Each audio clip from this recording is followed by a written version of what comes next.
There is a silence within you that is not peace. It lingers beneath the surface, disguised as composure, yet vibrating with unspoken tension. You feel it when you smile, but something inside refuses to join. You sense it in the stillness before sleep, when the noise of the world dissolves and your deeper self starts whispering. That whisper is the hidden self, the one you sent away long ago. It learned to hide behind politeness, productivity, and perfection. But repression is not erasure. What we silence grows teeth. Eventually it begins to shout, not in words but through repetition, fatigue, heartbreak, and the uncanny feeling that life is trying to tell you something.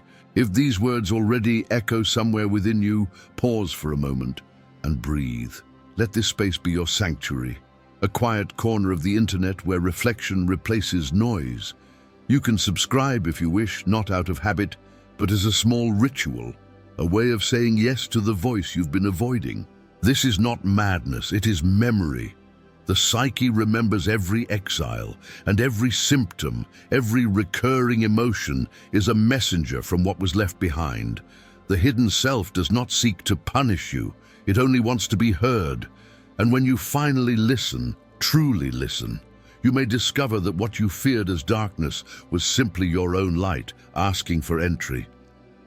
Chapter 1. The Echo Beneath the Surface. Every human life is built on layers, the one the world sees and the one that watches silently from within. The outer layer smiles, performs, and navigates the expectations of others. It is our social self sculpted by survival. The inner layer, the echo beneath the surface, holds all that we denied in order to belong. Carl Jung called this inner layer the shadow, the repository of our repressed emotions, instincts, and potentials. But the shadow is not merely the dark within us. It is the unacknowledged. It is every tear we never cried, every truth we swallowed, every spark of individuality we dimmed to stay safe. In childhood, this process happens quietly. When love feels conditional, we learn to disown the parts that threaten acceptance.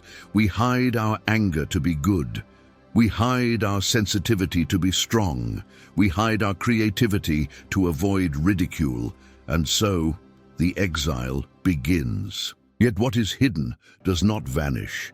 It becomes subterranean energy, influencing our choices, shaping our relationships, coloring our moods. It whispers through our desires, disguises itself in our fears, and mirrors itself in others. Alan Watts once observed, "Trying to define yourself is like trying to bite your own teeth. The self cannot be fully seen until the unseen is welcomed back." To meet your shadow is to realize that you were never truly fragmented, only divided by forgetting. Listening to the echo beneath the surface means accepting that not all discomfort is danger. Sometimes it is simply the sound of your soul knocking, asking to be remembered. Chapter 2. The Birth of the Shadow. The shadow is born not from evil, but from innocence. It begins the moment the child learns that love can be lost.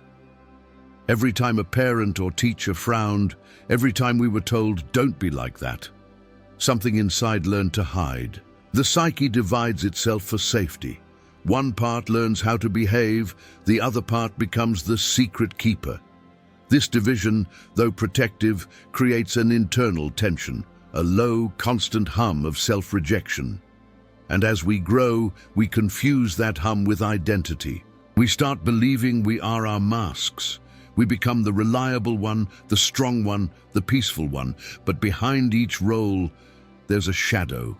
The anger beneath kindness, the exhaustion beneath strength, the loneliness beneath independence. Each virtue, when overplayed, casts its own darkness. Jung wrote, "To become conscious of it involves recognizing the dark aspects of the personality as present and real. The shadow is not conquered by will, it is illuminated by awareness.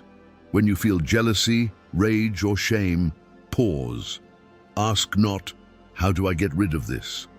but 'What is this feeling trying to protect?'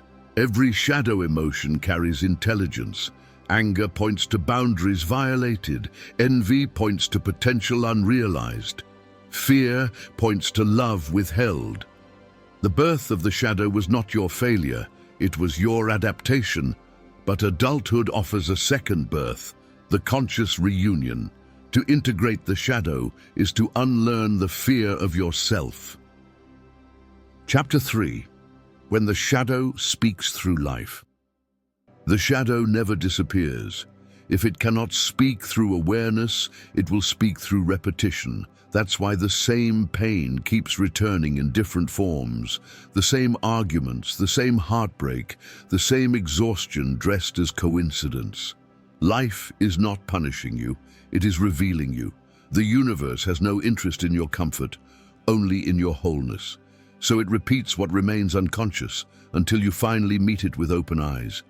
You might call it bad luck, but it is actually sacred choreography. Every recurring conflict is a mirror, carefully placed. Every emotional trigger is a compass pointing home. The hidden self shouts through projection, compulsion, and crisis. When you judge someone harshly, you're often condemning a part of yourself. When you sabotage what you love, it's the shadow's way of testing your sincerity. When your body collapses into fatigue, it might be the soul's protest against pretending. Integration begins with curiosity. Instead of asking, why me, ask, what in me? That single shift transforms victimhood into vision. Pain is not the opposite of peace. It is the doorway to it. The shadow speaks through whatever it must until you understand.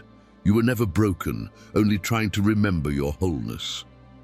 Chapter 4. The mirror of others. Relationships are the theater of the unconscious. Every person we meet becomes a living screen onto which we project the unlived parts of our soul. What we admire in others reflects our hidden light.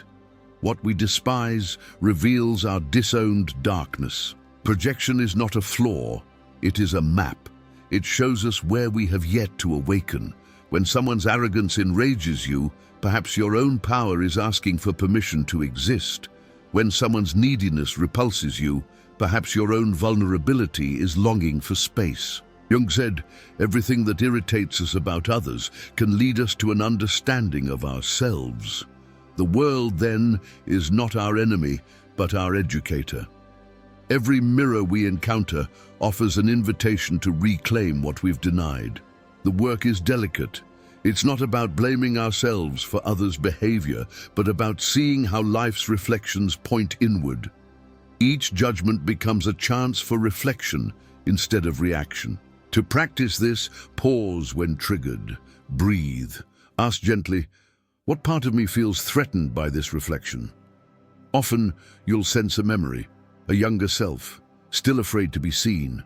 When you hold that part with compassion, the projection dissolves. The mirror of others reveals a paradox. The people who challenge us most are the ones who unknowingly help us grow.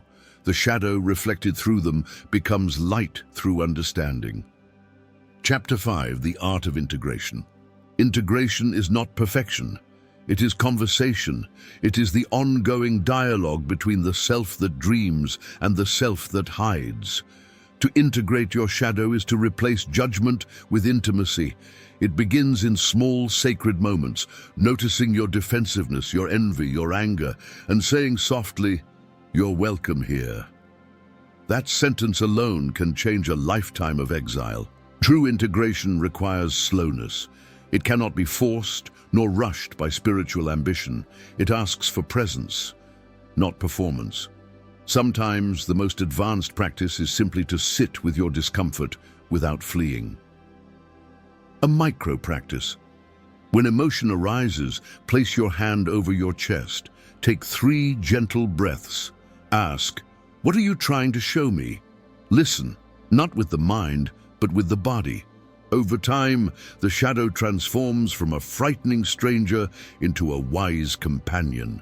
You begin to sense its rhythm, how it warns, how it protects, how it teaches. This intimacy softens the inner war.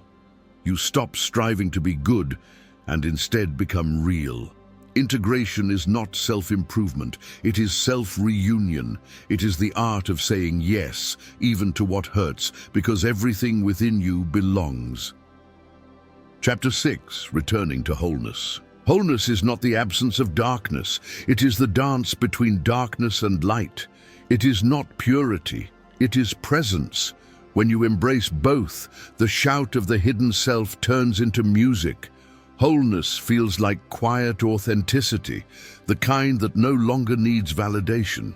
You move through life less as an actor and more as a witness, allowing both pain and peace to have their place. The soul becomes spacious. As you integrate, your relationships soften. You see others not as threats, but as fellow travelers.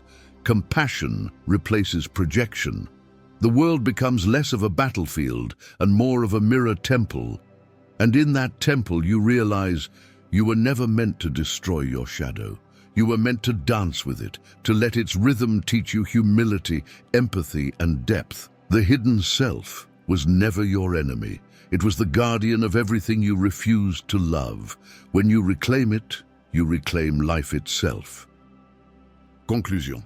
If this message resonated, take a few quiet breaths. Notice the silence behind your thoughts. That is your inner sanctuary. There, the hidden self waits, not for correction, but for communion. Subscribe to Inner Sanctuary if you wish to continue this series. Together, we'll explore the depths where Jungian psychology meets spiritual awakening, where darkness becomes devotion and every shadow reveals the shape of light.